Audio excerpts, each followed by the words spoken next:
Ja, da skal vi til Austin Rasmussen fra Republican Abroads Norway. Du nestleder der, Austin. Jeg skal snakke norsk, og du skal få svare på amerikansk. Først, din reaksjon på at CNN-ekspert Brazile har fått sparken for å ha lekket spørsmål til Clinton før TV-debatter.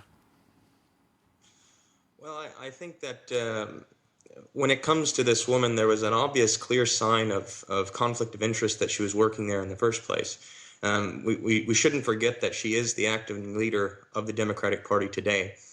And I mean, when she took over as the interim leader after the convention, we should also remember why it is that she took over. And that was because Debbie Wasserman Schultz, the previous leader, was forced to resign because of the emails that were leaked at the beginning of the convention back in July, which showed that the Democratic Party and the establishment and Hillary Clinton were colluding against Bernie Sanders and giving him any chance at winning the election. And so then she stepped down and Brazile came in and took over. And now we see the same form of corruption happening under her. So I think there's a clear conflict of interest. And this, again, ties back to CNN. Obviously, they're trying to distance themselves from the situation, but that's going to be difficult to do, especially when the media has been called so much into question this election. And the bias and the prejudice that we're seeing. Men Austin, så det jo enkelte som hevder at republikanere har hatt en finger med I spillet når det gjelder lekkasjer om Clinton sine e-poster, at republikanere kan stå bak det. Well, when it comes to the email data, as far as the investigation being reopened a few days ago, and then to this particular scandal with Donna Brazile, these are two separate scandals, and they both scream corruption to the American people, and they're tired of seeing this corruption. And Donna Brazile, I mean, obviously, this is just one more of the same thing that we've been seeing on a daily basis when we look at the WikiLeaks that have been coming out and the information that we've seen there. And then now, of course, the FBI reopening their investigation. And the Democrats are scrambling to figure out what to do, how to deflect from this. And obviously, they're going to blame Russia or whatever fantasy they come up with. But at the same time, if we look at back 2008 and 2012 up until this election, the Democratic turnout has been spiraling. In this election, Democrats don't have the motivation or the morale to turn up at the polls. Now, we can look at the polls themselves pre-election and see that Hillary Clinton for some time has had somewhat of a lead over Trump. But there's a difference between a constituent answering the phone at home and answering a question and then getting that same voter to walk out the door and go vote on a Tuesday afternoon.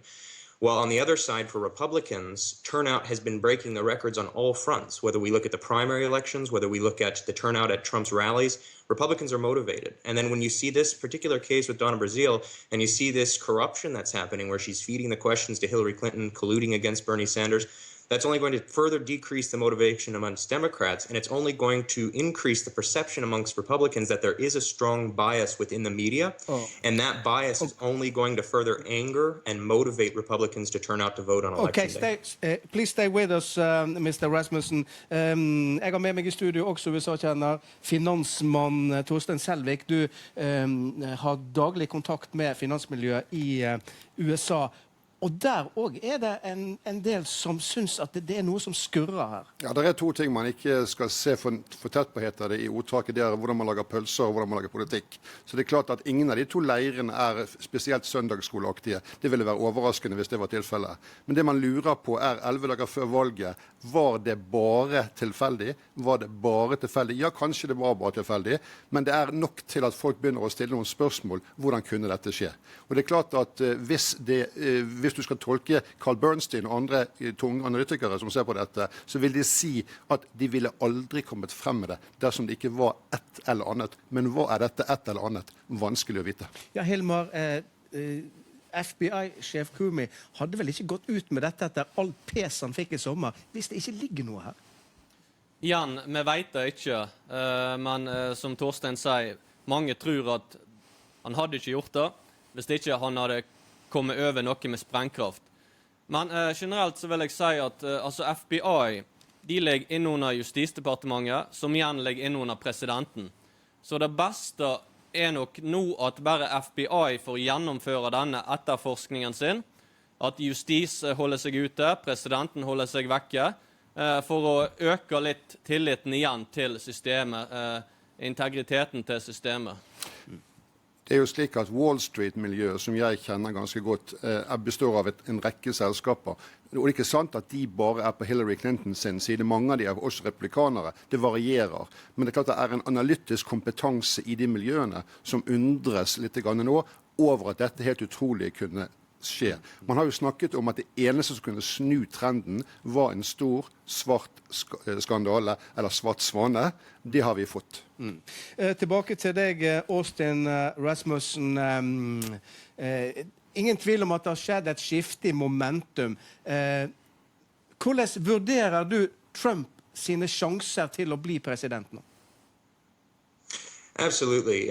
For quite some time now, I've been hesitant to make any prediction of who's going to win because we're living in the digital age. So the trend or the momentum of the campaign can change in a matter of seconds. The information that's being released can completely shift the direction.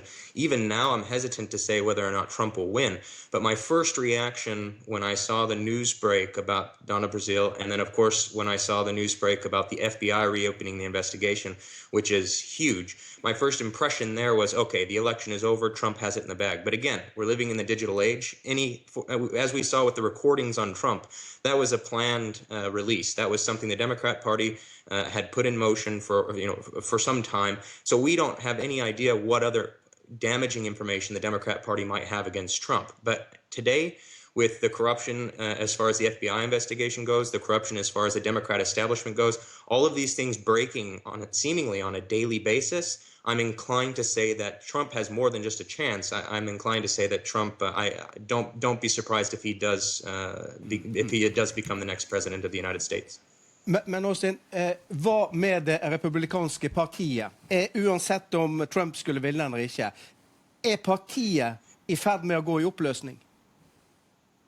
Regardless of what happens in this election, whether Trump wins or loses, the Republican Party is going to have to regroup, and it's going to have to be a major strategy shift on how to unite the party and bring the core and bring the voters back together. There is obviously a strong divide in the Republican Party, but this isn't due to Trump. Trump did not cause this divide. Trump is the result of a divide that has been there for quite some time, and we can date this back all the way to the Tea Party movement just before and at the beginning of Obama's term as president, first term as president.